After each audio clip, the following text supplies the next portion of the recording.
The following podcast is not meant for children or for liberals, even though that's pretty much the same thing these days, but that's what we're here for. Somebody's got to keep these brats in line. Anyway, you've been warned. It's the right opinion.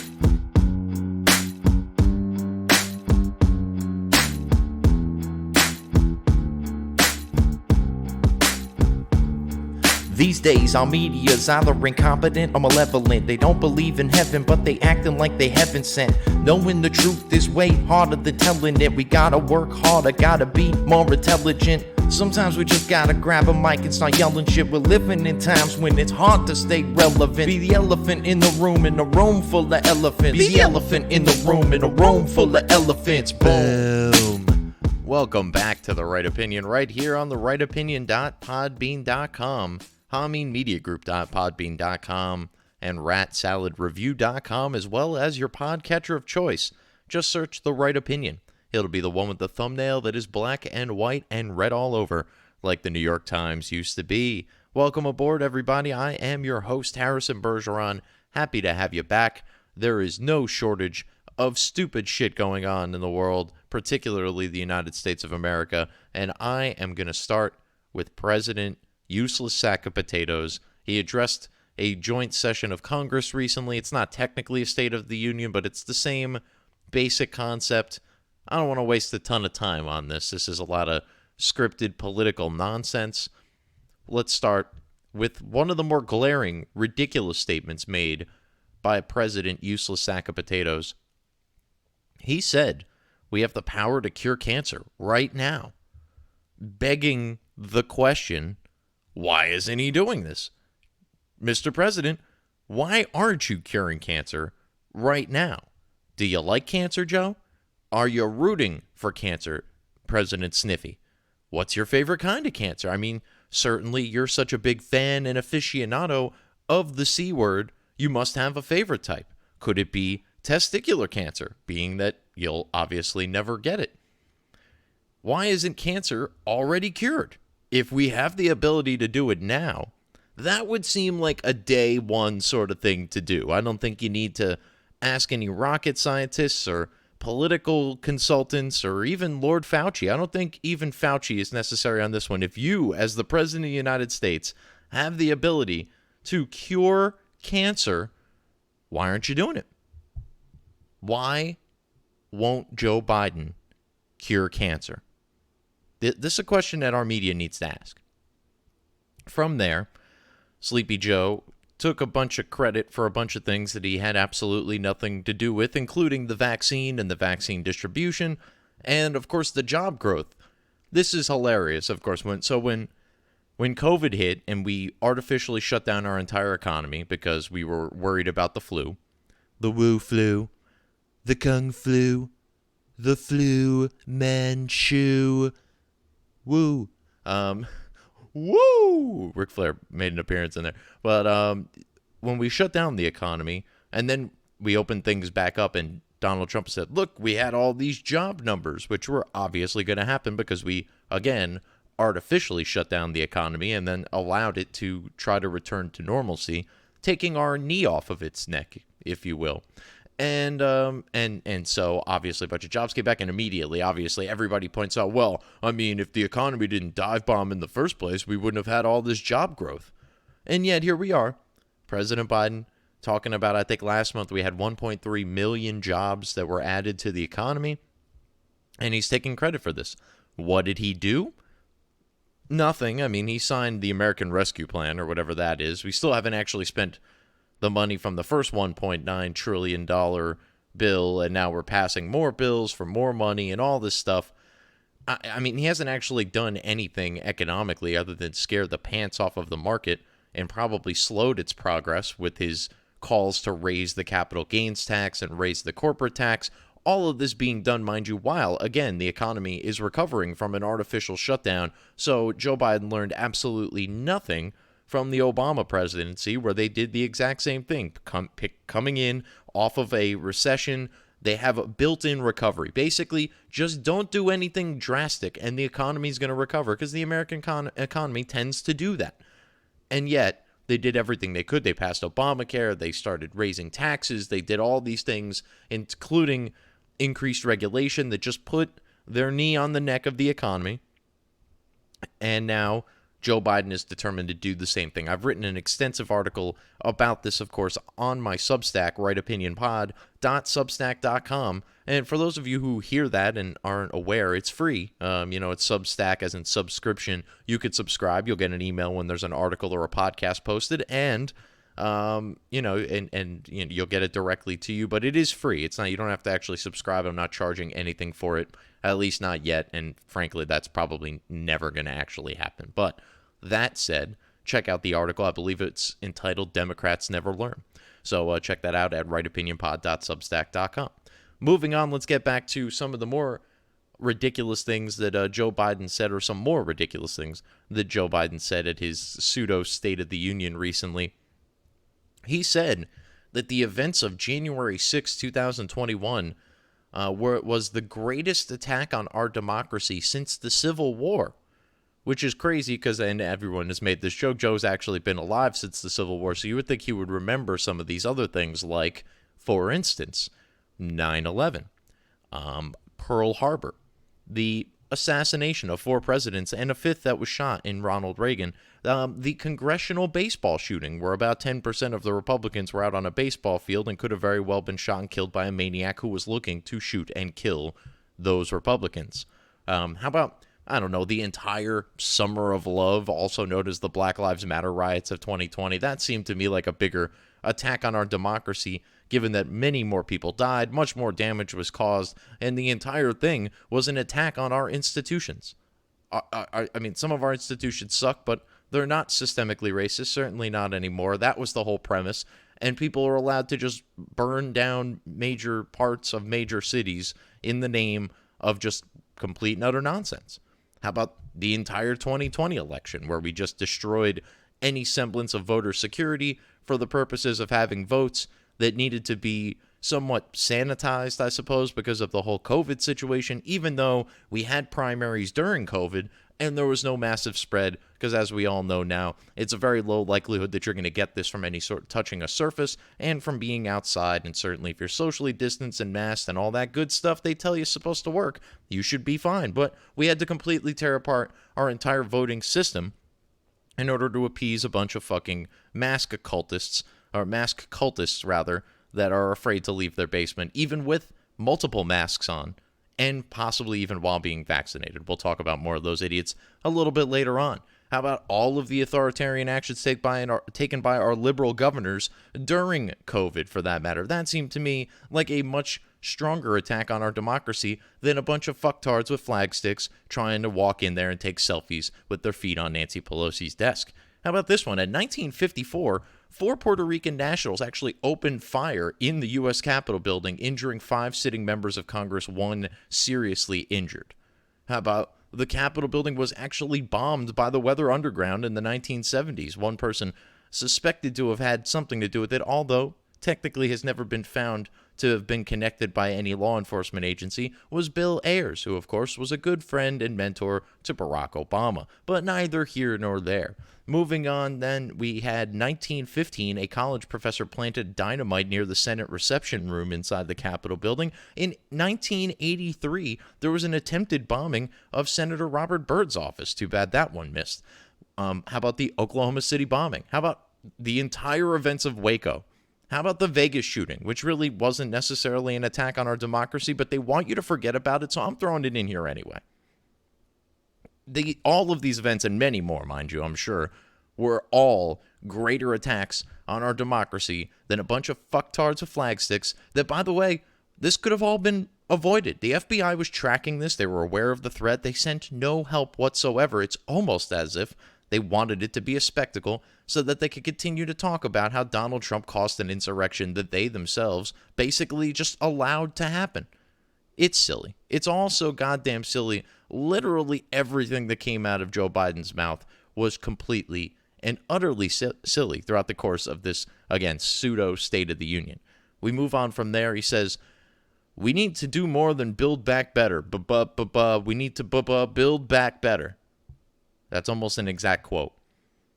We need to do more than build back better. We need to build back better. Don't you see, guys? the logic is quite sound there. If you don't get it, it's probably because you're racist or something. Then from there, he pushed the fire in a crowded theater lie, which is not a real thing. People have been saying it for years. That was debunked by the Supreme Court basically 40 years ago in Brandenburg versus Ohio. We continue to allow this nonsense to be perpetuated, and not only does this occur all the time from just, random Joe Blows on Twitter, but now, of course, the President of the United States is engaging in this chicanery as well. He also continued the rich don't pay their fair share myth, which is one of the more laughable and provably easily falsifiable every single time. This is easy. Who's paying the most taxes in this country? The rich. Who's paying a disproportionate amount of the taxes in this country? The rich. Who pays a higher percentage of their taxes because they're rich? Yes, you guessed it. It's the rich. It's all very, very silly to suggest that they're not paying their fair share when they pay more than their fair share. As a matter of fact, if everybody was paying their fair share, we would just have a flat tax. Because 10, 12, 15, 20% of my income means about as much to me as 10, 20, 15% of anybody else's income does to them. Percentages are inherently fair. The fact that we have this nonsensical progressive tax system to begin with is insane, and in and of itself proof that the rich pay more than their fair share. And on top of that, they pay payroll tax, they pay property tax, they pay sales tax, and they're buying more expensive shit than you and I. They're paying more than their fair share. This is a myth that is just so nonsensical. There's not a soul alive who can ever actually point to you a number where it's, oh, now this is fair. As a matter of fact, there's an interview back in the day, not to suggest he's any sort of economic guru, but Al Sharpton, back when he was running for president, sat down for an interview, one of these late night shows, 60 Minutes, one of those kind of things. And he kept rambling on about how the rich don't pay their fair share. So the guy said, well, how much should they pay? He says, well, they don't even pay 5% of the national taxes. The richest 10% don't even pay 10%. They don't even pay 5%, he said. And then when he was asked how much should they pay, he says, well, they should be paid no less than 15% of all the taxes. And then the host said, well, yeah, they pay 35% of all the taxes. He completely ignored that and just moved on to the next point. See, the facts don't actually matter to people who say things like the rich don't pay their fair share, because the facts are clearly not on their side. What this is, as is generally the case with most liberals, particularly the types of idiots that say things like this on a national stage all the time, it's a purely emotional argument, is that we say the rich, we're villainizing a group of people based on their success, supposedly, or presumably, and then from there, we say that this group of people that we're generalizing and vilifying, they're not doing their fair share. Well, what's their fair share? Oh, well, we don't actually have a number. We're like Fauci. We don't actually have a number to give you to tell you that vaccinations are working and that enough of the population has been immunized from this virus in some way, shape, or form. We don't actually have a number. It has to be low. Well, how low? Low. Well, when is low? Well, we'll tell you when low has arrived, but low will never arrive, because low would mean the end, and the end would mean the end of the power grabs from assholes like Biden and Fauci and Pelosi and whatever the vice president's name is. I forget. She's so politically irrelevant at this stage in the game. Anyway, oh yeah, the one with the heels up Harris, is that her name? Yeah, something like that. So at the end of all of this complete malarkey, to use a term Joe Biden likes to use all the time, everyone was asleep. The viewing audience at home, all six of them, Nancy Pelosi and Kamala Harris, who were both in camera shot the entire time right behind Joe Biden because the Speaker of the House and the Vice President. Biden made a big deal about getting to be the first president to say Madam Vice President. Said it's about time. Oh, if it's about time, Joe, you should just step down and let her be president too. I mean, like, why not? Don't actually do that. But I'm just saying, if you were a principled wokeitarian and feminazi, as you pretend to be on occasion, then, I mean, certainly you should just step down and allow the black woman who wasn't actually elected to just be president because she's black and a woman and you're an evil white guy, right? I mean, he keeps saying that the system is racist, and all of the people that elected him keep talking about how racist the system is, and yet this motherfucker's been part of the system, and an important and powerful part of the system for the better part of the last half a century. But the system's racist, but Joe Biden's your guy. The system's racist, but Joe Biden's your guy. You're seeing the cognitive dissonance there? Of course you're not if you're one of these idiots, because this is just making too much sense for you. And, and the neurons clearly aren't firing because you found yourselves in the category of people I'm referring to in the first place. So we get there from Joe Biden and his just complete and utter strategy to bore America into just giving up our way of life. We move from there to Tim Scott, who responded. Tim Scott, black senator, Republican, I believe the only black sitting Republican senator, and from South Carolina, if I'm not mistaken. Tim Scott basically comes back and fires back at all of the people that have said all the ridiculous things like, the Ibram X. Kendis of the world, the anti-racist racists, in the 1619 Project that says this entire country was founded on racism. Certainly there was racism and will always be racism in America and everywhere else for that matter. That being said, the idea that racism was the core value upon which the United States was founded is nothing short of ridiculous. And even the people who wrote things like the 1619 Project will agree that these statements that are just perpetuated as fact are not actually factual or historical. They're simply a different narrative at which to look at history, aka a false one. And so Tim Scott speaks the truth and states quite clearly, and he asks us to hear him clearly, America is not a racist country.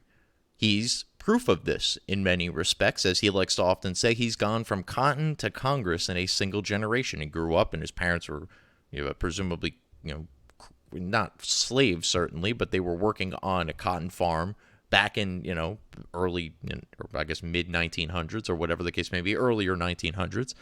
And Tim is now a sitting member of Congress. He's the only black senator on the Republican side, one of, I guess, probably a dozen black sitting senators currently. That's an amazing feat for somebody who came from nothing to now sit in Congress. It's pretty hard for anyone to do that. Certainly, it would be very difficult for a black man to do that in America if, in fact, America was such a racist country. Another really hilarious thing about this is that the people that tell you America is such a racist country include people like AOC, Kamala Harris, and Maxine Waters, all of which have achieved similar success to Mr. Scott and are all obviously people of color themselves. Are they the exceptions to the rule? Are these exceptional people? Certainly, if you've listened to any of them speak, other than maybe Tim Scott, you know for a fact that there's nothing special about them other than maybe perhaps they're just special in a certain sense. Like Alexandria Ocasio-Cortez, obviously, is not in Congress because of the merits of her arguments or her intellect or her ability to speak. She's there practically because she's a woman of color, nevertheless being held back because she's a woman of color. Obviously, that's not the case, but of course, we live in a racist country, so how can these two things be true at once? Well, it's quite obvious that they are not. Tim Scott also addressed the fact that there are people out there making a living off of creating further division. This is obviously a shot at the Nicole Hannah Joneses of the 1619 Project and the Ibram X. Kendis of the world with this, with the white fragility. I don't think that's his book necessarily, but I know Anti-Racist Baby is his. And this whole movement of anti-racism, which is just racism, shined up and made to look like it's something noble when it's not at all, as Tim Scott said in his response. Responding to discrimination with other forms of discrimination is just backwards. It's racism trying to counter other racism. The problem is that this particular brand of racism that Tim Scott is addressing is not only allowed but encouraged out in the open, whereas all other forms of racism are certainly not, and nor should they be. But why is this particular brand of racism special? Well, of course, because the people espousing it have been victims or are victims. Weirdly enough, again, even the people like Nicole Hannah Jones, who is essentially a de facto editor over at the New York Times, the paper of record, the biggest paper, in the world, or one of them certainly. She's over there making good money at one of the most prestigious journalistic outlets in the world. I obviously don't necessarily believe that, but many people do. And she's doing just fine. How did that happen? If we live in this completely racist society. How? Again, she's not there because of the merits of her writing, and certainly not her afactual historical analysis that she tried to push as factual until it was pushed back on her. And then it's not really supposed to be a history lesson so much as it's kind of like a lens with which to look through history and sort of it's kind of it's a narrative. It's a different narrative. It's just not, it's a false narrative. That's what it is, obviously. Ibram X. Kendi with this basically stating outright that discrimination is necessary in order to reverse the effects of the discrimination that's occurred in the past, which I don't necessarily believe is true. As a matter of fact, I don't believe that's true at all, without having to do all these radical, ridiculous things that people like he and Nicole Hannah-Jones and Kamala Harris and AOC would propose in order to try to fix this supposed systemic racism that doesn't actually exist today. Those things aren't necessary. We already have people like them in positions of power in the United States succeeding. And again, they didn't get there because they're smarter or better looking, or maybe in AOC's case, but they didn't get there smarter and more qualified than anybody else. They got there because they were given the opportunity, because we don't live in a racist country. And they somehow, lucked out, basically. It wasn't just that all the white supremacists decided to stay home on that particular election day. It's the fact that the white supremacists that they claim are around every corner are minuscule and tucked away in the farthest corners of this country. Anyway, so Tim Scott basically bitch slapping the entire America is racist narrative live on television. And as we know, this is not allowed because Tim Scott is black. And so he's not allowed to stray from the ideological plantation at all. They will shoot at him. And in this case, he was shot at in the form of a hashtag Uncle Tim, sort of like Uncle Tom, except his name is Tim. Get it? Wink, wink, nudge, nudge. We're really fucking edgy over here on the left, apparently. So this is the sort of thing that passes for witty on the left, and this is why these people, it is really embarrassing that we've lost the culture war to these folks, because they don't have a funny bone in their body. They're not witty, they're not savvy, they're not anything. They're barely capable of basic function, and yet they somehow took over every major institution in the country. It is really flabbergasting. The goddamn baby boomers are to blame, I'm sure. And so the liberals, the blue checks, all the wokesters out there in their typical ass-backwards fashion decided to try to prove that America is a racist country by being racist themselves. And hashtag Uncle Tim went ahead and trended for hours on end before Twitter eventually pulled it down, because they realized that this is not a cool, good look for them to allow such a thing to trend when they won't let Donald Trump, when he was even the sitting president, even tweet to allow a sitting senator to essentially be called, Uncle Tom by a bunch of woke white liberals who are supposed to be so looking out for the black man. We're worried about racial struggles, but God forbid one of these people steps off the ideological plantation in any way, shape, or form. They're just as bad as the evil white men that we're trying to burn out of society like some sort of cancer. But Joe Biden loves cancer, though, so keep that in mind. Maybe that's why the system's is fucked up, because he's been in charge of it for 50 years.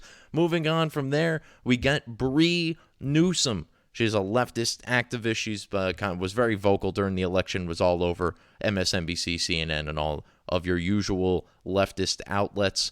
She responded to all of the leftists online calling Tim Scott Uncle Tim, and obviously right-wingers out there rightfully pointing out that this is essentially racist in and of itself. We're told that literally any time a black person is a victim of anything, even if that victimization is the result of another black person, this is somehow the result of the systemic racism of America as a whole.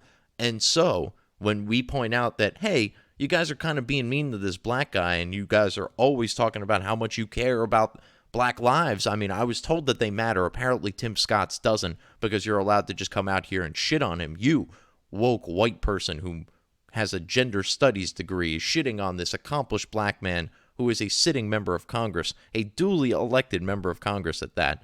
And here we are watching an entire nation, an entire half of a nation rather, expose their racism openly in the name of trying to prove that he was wrong when he said America wasn't racist. Well, America's not racist.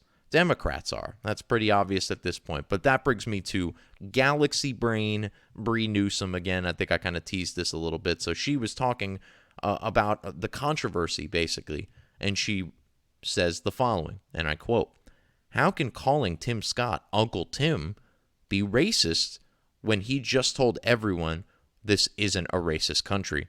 Question mark. Smiley face emoji. American flag emoji, end quote. Well, as I just said, America is not racist, but the Democrats are. And my response to Bree in this particular tweet was, he also says he gets called the N-word by progressives. There will always be racism, but America isn't racist as a whole. Maybe you should go back to giving garbage takes about police shootings, smiley face emoji, American flag emoji, end quote. And yes, like I said, America is not racist. Liberals are. People like Bree Newsom here, who will definitely be making an appearance in just a second because we're using her as a segue to get into some of those garbage takes that I just mentioned about police shootings. And oh boy, did this Michaela Bryant, whatever her name is, it doesn't really matter. She was in the act of trying to murder somebody, so I don't really care what her name is. This brought out all of the garbage takes. I am so excited almost to go through some of these. So let's start off with our girl Bree Newsom, who specifically I'm pointing out not only because she's a good segue, but because she let off two of some of the dumbest takes. Two of them, not just one dumb take. No, the first dumb take wasn't dumb enough for her. She had to come back and double down on the dumb. It's a dumble down, if you will. And my God, this is just chef's kiss level of stupid. So here's Bree Newsom talking about the Ma'Khia Bryant situation. For those of you unaware, Ma'Khia Bryant is the young lady, 16 years old, shot to death by police in front of a home, I believe her home, or the home where she was residing, at least at the time, in Columbus, Ohio. She was also in the act of attempting to stab a woman to death right in front of the police officer when he got out of his car, had all of about 12 to 15 seconds to analyze the situation, and was forced, essentially, and I believe not only was this a good shoot, but this was a required shoot. Cannot, in good faith as a police officer, stand there and watch another girl stab another girl in the neck, which, make no mistake, is exactly what was happening. This brings me back to Bree Newsom. She tweets, and I quote, "Teenagers have been having fights, including fights involving knives, for eons." For eons, folks. Knife fights are as old as time, or at least as old as knives. She continues, "We do not need police to address these situations by showing up to the scene and using a weapon against one of the teenagers. Y'all need help. I mean that sincerely." End quote. Yes, so according to Miss Newsom here, the police officer was supposed to show up and, I guess, just pick a side and cheer on one of these girls as they were attempting to reenact the Michael Jackson Beat It video in front of this house here. Not a good look here from Bree. I mean, look, I get it. The police are evil these days, and she certainly is not allowed to express even an ounce of compassion or empathy for this officer who, unfortunately, was forced to be in a situation where he had to take another human life because that human was not in any way, shape, or form giving any regard for the woman who she was about to stab in the fucking neck. Anybody miss that particular detail? And again, if you watch the body cam footage, the officer didn't have a lot of time to assess this. As he's getting out of the car, Ma'Khia Bryant is tackling a woman to the ground in front of her, the officer. We can't see it at this point, but obviously has the knife in her possession because she gets up and immediately turns around and tries to use that knife to stab the third party in this scenario. And it is while she is in the rearing back of this particular stabbing motion that she takes 4 bullets to the back and is put down before she's able to harm another human life. But Bree Newsom wanted the cop to just stand there, bust out some popcorn, and let's see how it plays out. That's her idea of Black Lives Matter. It's just watching 2 black people stab each other to death because as long as a white cop didn't come by and kill one of them, all is good in the hood. She values the life of the girl who was trying to fucking murder another human being in a blind rage, so blind that she was trying to do it in front of police. And I was told that black people, like, if they give police even the littlest bit of an excuse, they're going to get turned into Swiss cheese by police officers. This girl was actively trying to murder somebody in front of police officers, but Bree Newsom's like, nah, man, that cop needed to chill, yo. Y'all need help. I mean that sincerely. Oh, we're not done with Bree Newsom. She's got more on this after she gets completely slaughtered and ratioed for the originally horrible take.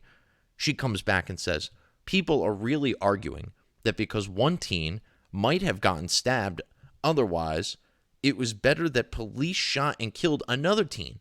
How does that make any sense? Outside of racism and the adultification and dehumanization of black girls. Whoa. There is a lot to unpack there. First and foremost, it means that in order to have a full understanding of this situation, the situation in which a girl was actively trying to murder somebody in front of a police officer with a knife in broad fucking daylight, you need to understand that there's obviously racism involved here because the police officer's white and everybody else was black, which is really weird because the white, super racist, armed police officer only decided to shoot the girl that was actively trying to fucking stab another human being in front of him. He didn't shoot the other girl. He didn't shoot the first girl that was tackled in front of him. He didn't shoot the two asshole adults that were standing by. We're going to get to the ridiculousness of the adult, quote-unquote, male that was involved in this process in one way, shape, or form or another, because he's a whole nother ridiculous aspect of all of this. But you need to not only understand all of the details of the body cam footage and the facts of the situation, but you also need to understand, guys, that there was racism involved. Again, because a white cop, black victim, obvious racism, duh. And you need to understand the adultification and dehumanization of black girls, which is funny because I'm fairly certain that that person, this young lady, was feeling slightly dehumanized by the idea that a knife was about to enter her neck in front of imagine how dehumanized that woman would have felt to not only be stabbed by another human being, meaning that that human being is showing no regard for her humanity. She's not only going to be dehumanized by that, but according to Bree Newsom, the police officer should just stand by and watch this happen, further dehumanizing this girl, who is never going to actually see adulthood and therefore is only going to ever have the ability to have been adultified rather than actually being an adult, because she was going to be dead because Ma'Khia Bryant was going to stab her in the fucking neck unless this police officer did what he did. There was no opportunity to try to tackle her or wrestle the knife away from her or anything along those lines. But Bree Newsom here would rather and I'm not even going to say she's innocent, but she wasn't trying to stab somebody. She would rather the girl get stabbed to death than the police officer shoot the person who's not showing any regard for human life by attempting to fucking stab somebody in broad daylight in front of a police officer. I'm baffled. Like, there are people out there that listen to Bree Newsom for, like, political and social issues. It is hard for me to imagine that there is a group of people out there so dumb that this woman has not only achieved some level of stardom and has a verified Twitter account and all this sort of stuff, but that there's people out there that are willing to pay her for this level of garbage, to either say it on air or to say it on their behalf for a campaign. These are two of the worst takes on anything ever. And I point out this Ma'Khia Bryant situation. Ma'Khia Bryant doesn't really matter. Again, she was a fucking attempted murderer and deserved what she got. Same way Ashley Babbitt deserved what she got, even though she wasn't an attempted murderer, presumably. I don't know that she wouldn't have hung Mike Pence if she got her hands on him. But nevertheless, this is dumb as fuckery of the highest order. And before I move on to the next set of quotes here, I do want to address this guy. So if you watch the videotape, the body cam footage, there is a adult male standing in the driveway with what appears to be an adult female. Presumably they're a couple, the owners of this household that they're standing in front of. This is all presumed. I know, in fact, one of them is a male. So, as I described before, the police officer is getting out of his car, and Ma'Khia Bryant, the bitch who was trying to stab people and got shot, she tackles a girl right in front of the police officer, then gets up, turns around, and changes her, gives her attention to the girl that she was about to stab. While that's going on, the male adult walks over and kicks this other girl who was tackled and nearly stabbed by Ma'Khia Bryant. She was nearly the first victim. She may have been stabbed for all I know. She's on the ground, she's getting up, and the adult male walks over and kicks her in the head. Only for seconds later for him to stand there and watch the police officer shoot Ma'Khia Bryant while she's stabbing somebody, and then looks at the officer and says, She's a fucking kid, man. Yes, you're accurate. She is definitely a kid. She's 16. She's not an adult. She is a kid. Why does she have a knife? Why does she have a knife in front of your house? Why are you allowing this sort of behavior? Is she your kid? Why is your kid behaving this way? I heard people like Van Jones and, the usual clowns on CNBC, CNN, and MSNBC doing the, what if this was your kid? Or Chris Cuomo doing the, if this was a bunch of white kids and yada, yada, yada. Let me tell you right now, if my daughter ever took a knife out and tried to fucking stab somebody in front of my house, she doesn't have to worry about the police. I will fucking kill her personally. This is insane. The fact that we not only live in a society to where girls think it's okay to do this, right? Like, I'm not saying this is all girls, and it's certainly not all black girls, but we live in a society where the girl was, she went into the house, she grabbed a knife, she stormed out of the house with intent to murder 2 girls in front of said house in broad daylight, and was so blind in her rage didn't bother to stop when a police officer showed up. We live in a society where that girl is the victim somehow in this situation, and everybody else is a racist or an angel that just so happened to be there. And because, they didn't have a badge, they're obviously not in any way, shape, or form complicit in the nonsense and the grotesque fucking behavior that was being perpetrated that day. You got a bunch of people fighting. There's a fucking knife. You got a grown-ass man kicking a girl in the face. You got all of this shit happening, and the problem is the police officer that saved someone's life. That's the problem to you? He's a fucking kid, says the grown-ass adult that apparently doesn't even have control over said kid, to the point that she's obese, she's clearly fucking misguided, she's clearly violent, but don't worry, her mother, who isn't actually raising her because she was in foster care, possibly in the foster care of asshole who kicks women and the young girls in the face, sorry, don't want to adultify anybody, but then the mother goes on the air and talks about, Michaela was such a good girl, she promoted peace, and she was very motherly. Was she being motherly when she nearly fucking stabbed someone to death in broad daylight? That doesn't appear to be very motherly, unless there was a baby that was being potentially harmed that I missed, that she was protecting, that was hers. None of this is motherly, and most certainly not promoting peace. Back to the hot garbage takes. That brings us to Valerie Jarrett, former senior advisor for Barack Obama. She tweets, a black teenage girl named Ma'Khia Bryant, I guess it's Ma'Khia, was killed because a police officer immediately decided to shoot her multiple times in order to break up a knife fight. Demand accountability, fight for justice. Hashtag Black Lives Matter. Of course. We got justice here. A girl was actively trying to murder somebody, and instead of murdering that person, she herself was killed because she was trying to murder somebody. Why is this hard?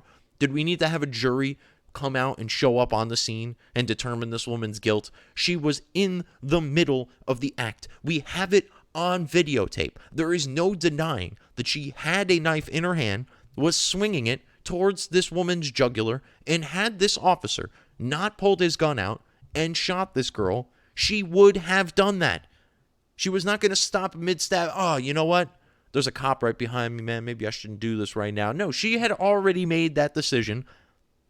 And in the 12 to 15 seconds that the police officer had to come out, see the girl get tackled, see the girl get up, see that there's a gun in her hand, see that there's a knife in her hand, see that she's about to go swing it up at this girl who she's got pinned up against a car, the officer it's a miracle this officer pulled his gun out and shot this girl in time. The amount of time and action that was going on there, the fact that a single police officer was able to make that determination and save that life in 15 fucking seconds with 4 perfectly placed bullets. Actually, I do think one of them may have missed, but it didn't hit the girl who was about to get stabbed, and that's really the important part. This is nothing short of heroism. We're talking about this guy potentially, you're next, from LeBron James. We'll talk about LeBron here in a little bit because he just got roasted all over the place, and rightfully so. And then he turned that into some further victimhood. You got to love the billionaire black guy who's like, oh, yeah, I'm such a victim because I'm black. Oh, by the way, I'm literally worth $1 billion. Oh, yeah, you're a real victim, buddy. I mean, I would take your victimhood and your money and trade with you any fucking day of the week. You please let me know how and when we can arrange that, LeBron James. We'll talk about him again in a second here. We've got more garbage takes on this. We go to CNN. A gentleman by the name of, maybe it's not a gentleman. How dare I assume their gender? But the person's name is Peniel Joseph. Peniel Joseph writes an opinion column for CNN that is not in the show notes because we're not giving those fuckers any clicks. Peniel over at CNN, Peniel, Peniel, I'm to believe. I'm going with it. It sounds like penis, tee-hee. From there, they write in this article, this is about Ma'Khia Bryant in relation to George Floyd and the Derek Chauvin verdict. And they write the following, and I quote, "But the moment of relief would be fleeting, as news broke that an Ohio officer had fatally shot Ma'Khia Bryant, a black teenager, about 30 minutes before the verdict was delivered in Chauvin's trial. Details of the Ohio shooting are still emerging. According to police officials and body cam footage shared with the public, the teenager was holding a knife and charged 2 other females. But many are openly questioning why this young teenager could not have been subdued with non-lethal force." End quote. So a couple things here. First and foremost, she was just holding the knife. Like what? She was just like holding it. Like, was it holstered? Was she just hanging there? Was she trying to balance it on the tip of her finger? Like what exactly was she doing with that knife? She was just holding it, according to Peniel and his opinion over at CNN. Furthermore, he goes on, or whatever Peniel goes on to say, that many people are questioning, who are these many people, I'd like to know, why this teenager could not have been subdued with non-lethal force. So presumably, in this case, Peniel is referring to, I don't know, maybe a taser. So Peniel wanted this officer, instead of eliminating the immediate threat to this other girl's life, to take out a taser, which may not have worked. Doesn't always work on the first try, doesn't work on all people, might not have stopped her from stabbing this girl because the electric shock may have caused her muscles to tense up and further her swipe at the girl's neck with the knife that she apparently was just holding. Peniel's opinion is about as worthless as everything else that comes out of CNN, so I guess it's on brand at a minimum. But who exactly are these people, and what were they watching? Again, from the second that the police officer opens his car door, he's got about 9 seconds, I think it was. I'll give it 15. It's got 15 seconds from when he fired the weapon. Did he fire the weapon willy-nilly because he was just looking for an excuse to shoot people? Or did he shoot the only person that was an imminent, fatal threat to another human being in his presence, and he wasn't able to close the gap, fast enough to run over there and take the knife from them, nor is that what they're trained to do anyway. I can tell you right now, if somebody's about to stab me, I don't want the police officer taking 1 second to consider that person's humanity. I want them to put fucking 6 bullets in them as quickly as they could conceivably do so without putting any in me. That's what I'd like in my policing. Call me fucking crazy. And all the idiots out there with why did he shoot the knife out of her hand? Or why didn't he shoot the leg? Or this.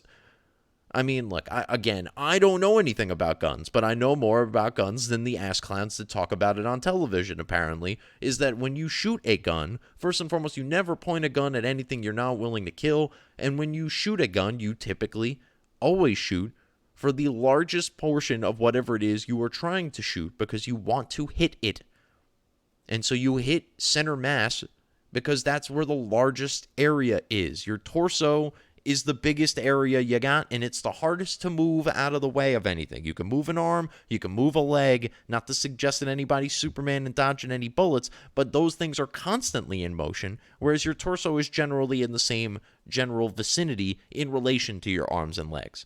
So why don't we shoot for a leg, or shoot for an arm, or shoot the hand, or shoot the foot, or whatever it is that these crazies think that you can do in a split second with minimal training. And by the way, training getting fewer and farther between as you assholes attempt to defund the police. We're going to talk a little bit more about defunding the police in a second here as well, but police officers don't shoot arms and legs because they want to hit what they're trying to hit, and they want to hit it as quickly as possible and render it useless, because in the event that you are firing a gun at a human being as a police officer, that person is either an imminent threat to yourself or a member of the community that you are sworn to serve and protect. And in this case, we don't know the young lady's name because she's been memory holed. Her entire existence has been memory holed because no one wants to talk to this woman because her life was saved by a white police officer, and we don't want to ever actually shine any light on something like that. No, we got to focus on the fact that a 16-year-old girl is dead, not because she was an innocent little flower and the victim of some sort of racism, but because she was in the middle of actively attempting to murder somebody in front of a police officer who had no choice but to do his job and protect the life that was about to be ended had they not acted at all. A life, by the way, that was black, and I was under the impression that black lives mattered. But wait, we are not done with the garbage takes on all of this. This brings me to Professor Brittany Cooper of Rutgers University, further proving that literally everything in New Jersey other than me is awful. Ma'Khia Bryant was a child, she says, and the way that she's been talked about as this, because she was a big girl, so people just see her as the aggressor. They don't see her humanity, end quote. Here we are again with the humanity. She clearly didn't see the other girl's humanity, or was at least openly and freely willing to end their humanity, making them a psychopath and worthy of 4 bullets in the torso, which is where you shoot, in case the last segment wasn't perfectly fucking clear. So she was seen as the aggressor.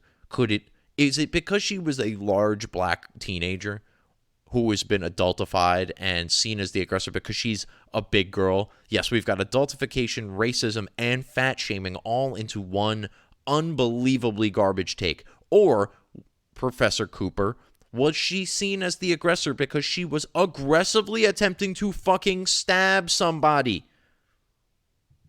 I'm going to go with the latter based on having watched the actual footage. Maybe you should give it a try. And that brings me to LeBron James, who, yes, posted a picture of the police officer that saved that young lady's life and ended the life of the murderous fucking psychopath who was attempting to kill this girl, again in broad daylight, by stabbing her in the neck. So LeBron posts a picture of this police officer with the caption, "You're next," and a little ticking clock, kind of hourglass emoji, if you will.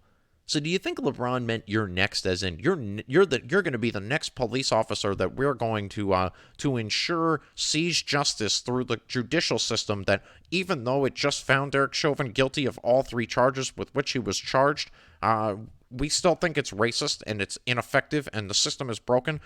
You're going to be the next person we're going to try, and we're going to make sure that you see justice the fair and square way. You think he meant that, or you think he meant like you're next as in we're going to fucking shoot you next? Because I'm pretty sure most people took it the latter. And LeBron James has got 50 million followers. So I hope nothing happens to this officer, sincerely. But if it does, LeBron James is going to have a lot to answer to. Sincerely.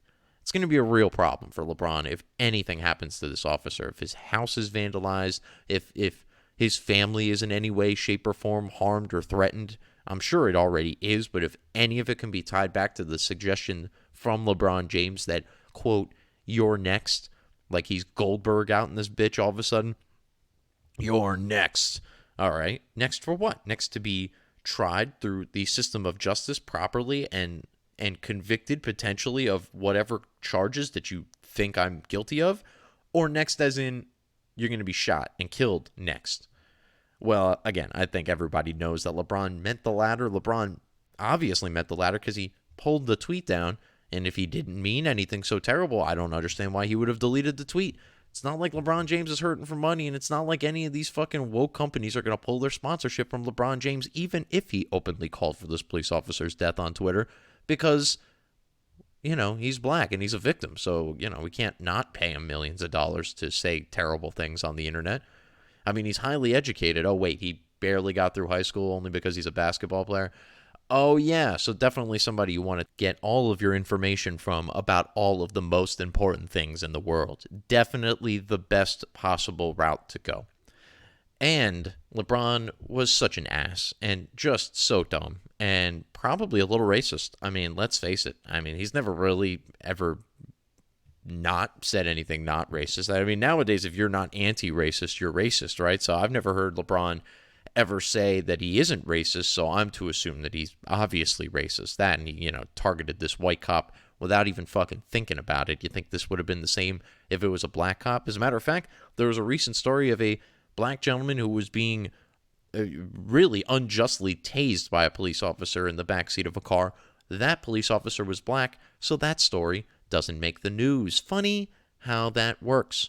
Well, here is a police officer that made the news a little bit. It was going around in right-wing circles. Certainly, I don't have this police officer's name, but I'm to presume he probably got fired for doing this, because you're not allowed to be funny, and you're most certainly not allowed to be politically incorrect about anything ever, especially if you're not on the left. So here is this officer playing a little gag with LeBron James. He just wants to know what LeBron thinks before he jumps into action at his, next potential police shooting, I guess. Here we are, a little skit from officer soon to be fired, if not already fired, roasting LeBron James, and this is fucking priceless. Here it is. Dispatch, I've arrived at that disturbance. Will you have LeBron call my cell phone right away, please? Thank you. Excuse me, sir. Excuse me. No, can you put the knife down, please, sir? Sir, no, sir, don't stab it. No, stop stabbing. Stop. Oh, hold on. It's LeBron. LeBron, hey, yeah, it's me again. Listen, I'm out here at this disturbance call, and there's a guy trying to stab another guy with a knife. What do you think I should do? Why does that matter? Okay, well, they're both black. One guy's trying to stab another guy with a knife. Deadly force is completely justified. Uh-huh. I see. So you don't care if a black person kills another black person, but you do care if a white cop kills a black person, even if he's doing it to save the life of another black person? I mean, it doesn't make a whole lot of sense, but then again, you are really good at basketball, so I guess I'll take your word for it. All right. Yep. Okay. All right. Thanks, LeBron. Michael Jordan's the GOAT. What? Nothing. I gotta go. Sorry, guys. You're on your own. Good luck. Sadly, that's how a lot of people want these interactions to go down. They wanted, instead of this officer who showed up and saved the day with his firearm, because, guns don't kill people, people kill people, and in this case, a good guy with a gun killed a bad girl with a knife. And it was for the betterment of all involved, including probably the dumbass who was wielding the knife. Yeah, she's probably better off dead, and we're probably all better off with her being dead, because let's face it, she wasn't exactly going to turn out to be Mother Teresa. But that police officer, it's funny, and it's a parody, and it's funny, and it's comedy, and it's, but it's not all that far off. They wanted, instead of this life-saving officer, they wanted a social worker to just show up to the scene. How do you think that would have ended? You think Ma'Khia Bryant would have taken, put two thoughts about stabbing that social worker if she got in between her and the other girl? She would have fucking stabbed that police officer if he did, which is why he shot her instead of trying to run over there like an idiot, putting his own life in danger. And he wouldn't have physically been able to get there in time anyway, because, again, this all happened in a very short window of time, was all happening very quickly. There was a lot of chaos being broken out. They got very little information from the 911 call. The guys showed up on the scene. They tried to get information about weapons. The girl didn't even really have that weapon, it appears, until basically the police officer showed up, because that's when she comes storming out of the house, tackles the one girl, and attempts to fucking murder another one. And LeBron and Bree Newsom, presumably, and Valerie Jarrett, and all of the other fucktards that I've talked about on this program so far, certainly Professor Brittany Cooper, who, literally might not know her asshole from her elbow, and that's usually said figuratively. We might be in literal territory with Professor Brittany Cooper of Rutgers University. All of these people wanted a social worker to show up, or they wanted somebody to call and say, hey, should I shoot this girl? I mean, she's already stabbed this other girl 3 or 4 times because I had to pick up my radio and ask you permission to do my job and save a human life. But, I think she's dead now. Should I still shoot her? No, now it's too late. Oh, but she's turning her attention to the other girl, asking second request to stab this girl. Oh, you know what? She just slit her throat. It's all over now. And that's how they want this to go down. Rather than the white police officer shoot the black perpetrator, who is undeniably trying to murder somebody in front of him. Rather than that happen, we're supposed to just tell this white officer to chill. You're going to have to just sit back, wait till this plays out, and then you can call a black officer over here to address this, because you just really shouldn't be involved here at all, even if you're trying to save one of our lives. That's how terrible this whole thing has gotten with the police at this point. Like I say all the time, it's really funny. 18-year-old me would beat the shit out of 34-year-old current me for having said all of the wonderful things I've said about police in the last couple of years, because I was a rebellious little shit. I had gotten arrested a couple times. I've dealt with police in some negative contexts. And yeah, I'm white and I'm from the suburbs and I grew up in a relatively wealthy neighborhood. I still had problems because I made stupid decisions. And I wasn't told growing up that the police were actively trying to kill me at every turn. And so you can understand where I might have made some really stupid decisions. Had I been told that the police were actively trying to kill me, if given even the littlest bit of an opportunity or a reason, I probably wouldn't have been certainly trying to stab anybody. I know. I'm preaching to the choir here, and I very much understand that. Let's go on. We got more hot garbage takes about police. Val Demings, representative in Congress. She's a former law enforcement officer herself. She was on the short list for Joe Biden's vice presidency, which, and the only qualifications for being on that list were being black and female, because everything is stupid. So Val Demings was given some speech about law enforcement in Congress and decided to try to take a little bit of a jab at the Republicans here. And this went around Twitter. Oh, Val Demings owned Jim Jordan, bro. Did you see this? She totally shut him down. I mean, in tone, yeah, it sounds like she won this exchange here.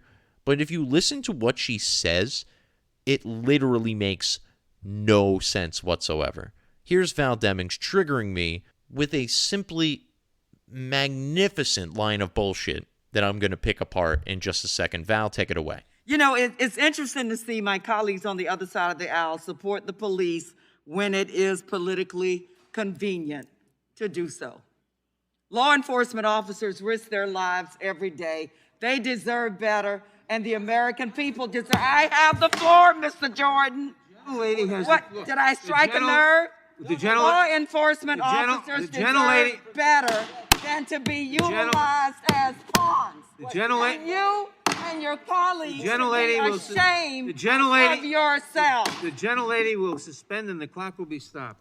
Wow. So where do we begin? First and foremost, she just waited for Jim Jordan to say, and she took a shot at Jim Jordan and then waited for him to say something, which she knew he would do, because let's face it, he's Jim Jordan. He does this shit all the time.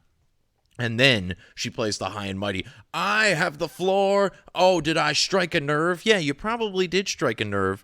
Not in the sense of you struck a nerve you actually hit on something there. It's that you just completely fabricated complete and utter nonsense. And while the blue checks on Twitter are yelling "Slay Queen," I'm sitting there going, did she just say what I think she said? Let's recap for a second. She said that the Republicans use the police only when it's politically advantageous to them, right? That's what she said. Maybe not in quite as many words, or at least those words, but she said that. This is for Val Demings, who is a law enforcement, God bless her. She was part of law enforcement. Hats off to her. We need more people like her. But, at least in that respect, she accused the Republicans of using the police as pawns for political gain. This from a woman. Her party spent the entire last year talking about how police are racist. They're a part of institutional racism that stems back to the days of slavery, that police are unworthy of taxpayer dollars because they're not doing a good enough job, that these police should be defunded, meaning many of them would lose their jobs that they took voluntarily. I mean, obviously not voluntarily from the aspect of they're doing it for free, but no one made them be police officers. That's the path they chose. Might some of them have chose it for the wrong reasons? Yeah, I mean, I talk about this all the time. There's this certain select group of people that look at police work and go, oh, I can get a cushy job in a suburb, never actually be in any danger, and retire at 45. There is a group of police officers out there that fit into that category. I don't think they, belong on the force, but I don't get to make those decisions. I have to hope that people in charge weed those people out. But this woman sat around and didn't say a goddamn word while her entire party was saying, fuck the police, they're racist, we should defund them, they're out here actively hunting black people. She didn't say a fucking peep about it. But as soon as Officer Sicknick died in the January 6th riots, oh my God, our law enforcement were here protecting our lives, because it was their lives. It wasn't our lives like you and me. It was their lives. So now their lives are actually in danger. Now they appreciate police officers. Mind you, that officer may not have even died as a direct result of the events of that day. Do I think it contributed? Sure. But they told us that he was bludgeoned to death by a fire hydrant by some MAGA nut, and it turned out that he had a seizure that could have been as a result of the stress, yeah, but it wasn't a direct murder on behalf of any of the erectionists, as Chuck Schumer would call them. They buried that guy. They let his body sit in the Capitol building for a day, an honor that we really only give, to long-term senators and presidents that have passed away in recent memory. They milked that guy's death for every fucking drop.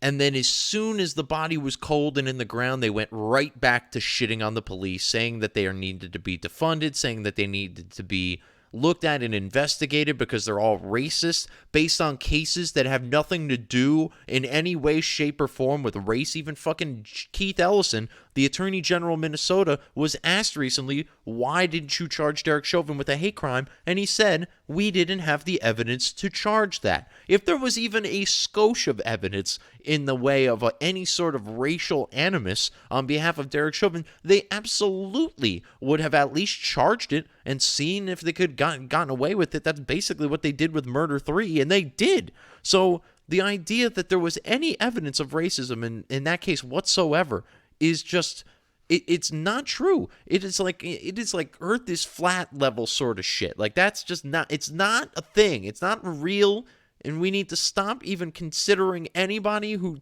goes down that path to be credible in anything. If you're that wrong about something, there's a good chance you're really wrong about most things. Good God, I forgot where this rant started. So let me move on to the next piece of audio we have here. This is from MSNBC's Jason Johnson, and he is not happy about the Derek Chauvin verdict.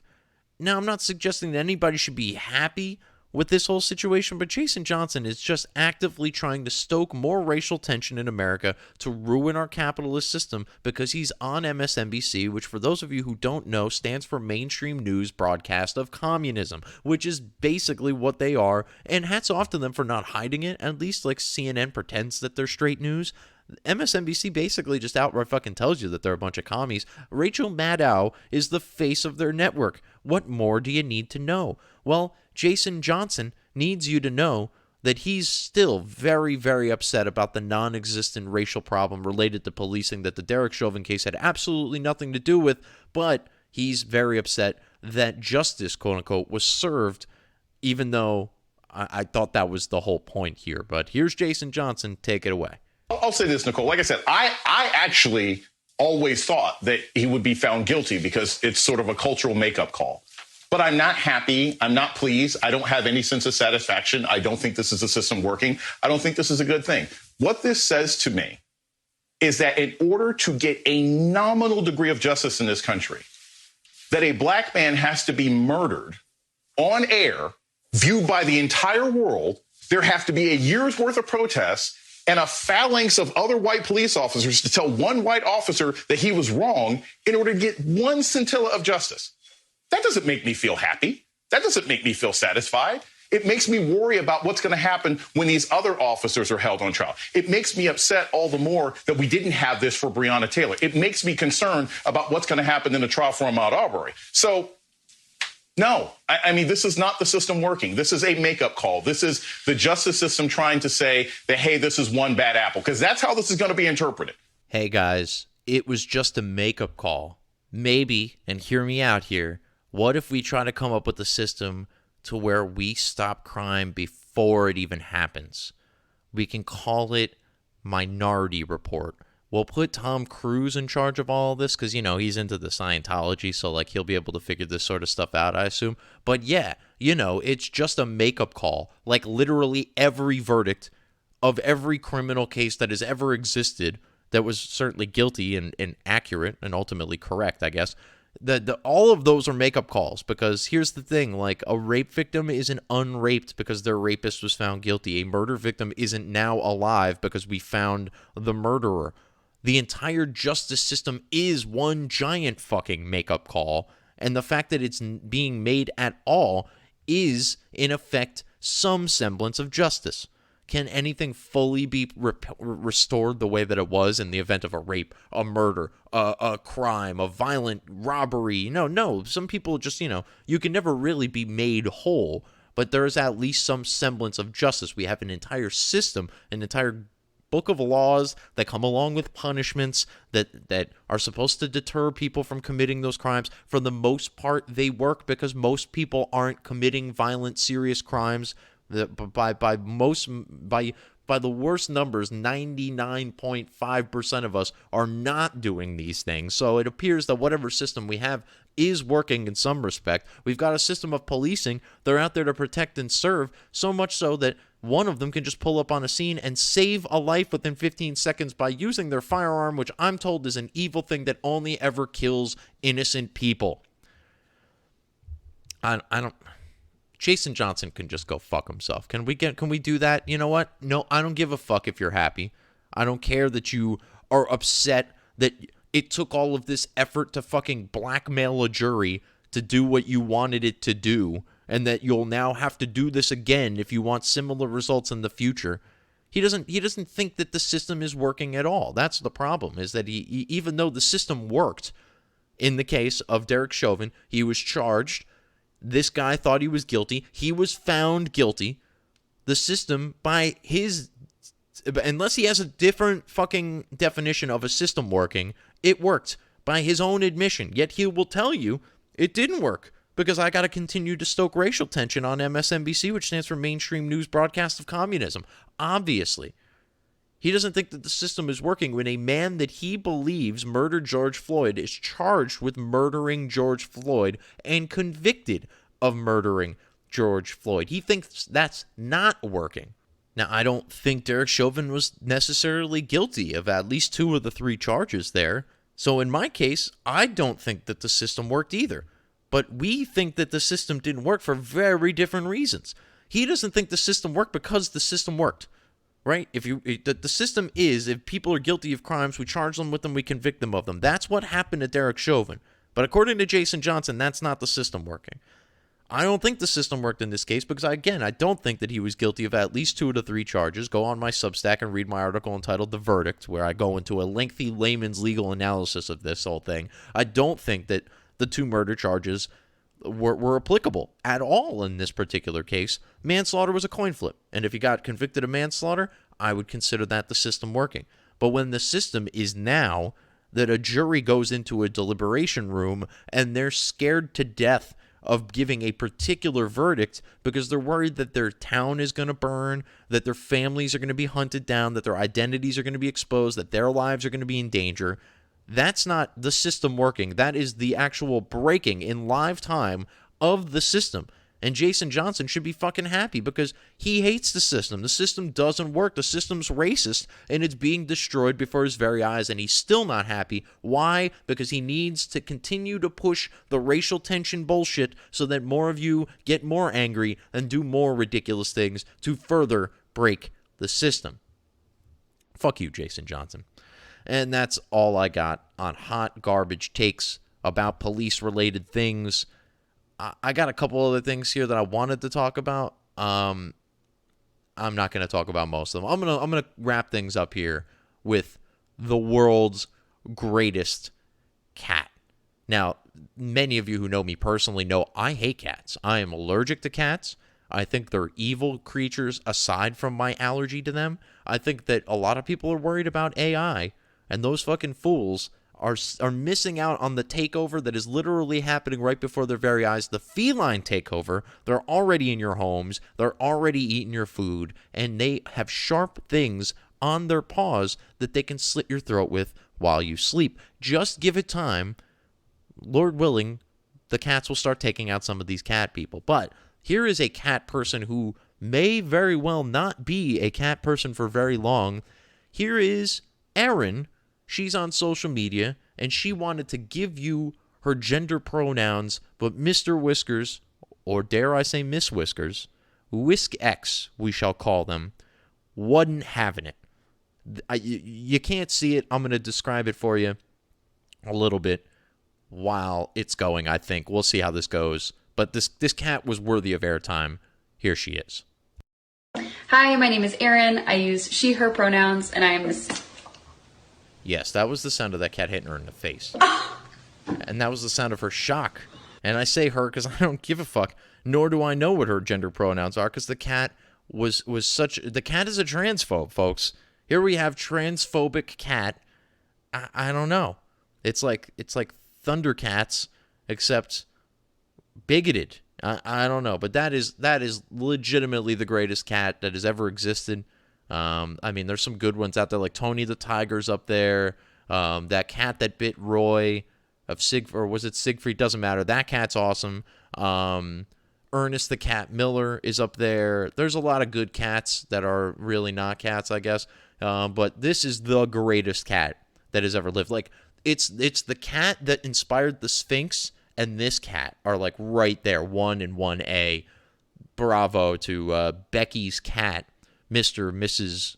Whiskers, Whisk-X, as I have already forgotten. But that's it. I had to give that cat a little bit of airtime. I also had to close on some sort of high note, but that is all she wrote for this week right here on The Right Opinion. Be sure to follow us at therightopinion.podbean.com, HackerHaminMediaGroup.podbean.com, and RatSaladReview.com, or your podcatcher of choice. Just search The Right Opinion. It'll be the one that's black and white and red all over like the New York Times used to be. Check me out on social media, Twitter, Instagram, Parler, at Right Opinion Pod, and most importantly, rightopinionpod.substack.com. That's where you can find all the good stuff, the articles, the podcast, anything else that I can and will eventually do will be available there. That is now essentially the main hub for The Right Opinion. So check it out, subscribe, it's free, you'll get an email when stuff comes out. I don't spam you, you literally will only get them when I put stuff out, and maybe get a double up because I've edited something after the fact,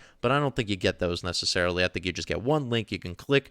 If you don't click for like 24 hours, you'll probably get the best version, because there is a chance that I almost always see something. I have to go back and edit it after the fact once I've published it, no matter how many times I read it beforehand, which is why I've given up on trying to read it so many times before I publish it. That's it. rightopinionpod.substack.com, right at rightopinionpod on Twitter, Parler, Instagram, all that good stuff. And that brings me to the point in the show where I have to remind you that opinions are like assholes. Everybody's got one, but this asshole has the right opinion, and you can only get it right here on The Right Opinion. And I'm Harrison Bergeron. I'll talk to you next time. Peace. Be the elephant in the room full of elephants. Be the elephant in the room full of elephants. Boom.